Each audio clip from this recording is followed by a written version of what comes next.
აღარ მოგიწერს და უკვე გამზადებულია რა. არ მოაცალო. რატო კაცო ცოტა თავს მოიდებს ზემოდან რა. მაცადეთ. ხომე ვაკეთებ.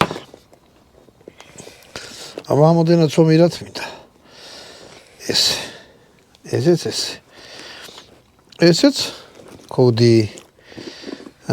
ბატონო დავით ეხლა ნახე შენ. აიღებთ ხავს და მაშინ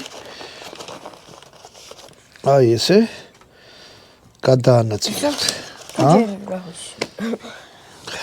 თვითონ მე დავუშვებ ამას. რა? ამას.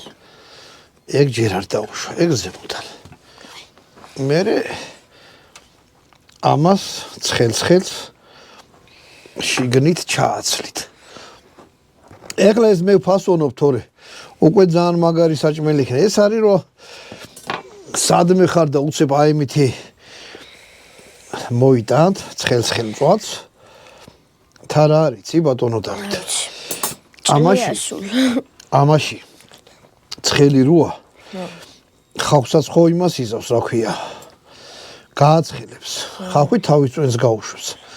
წვენი საწაო ვერსად ვერ წავა არომატი ხო? რა მოხდება? შეიწოვს პური.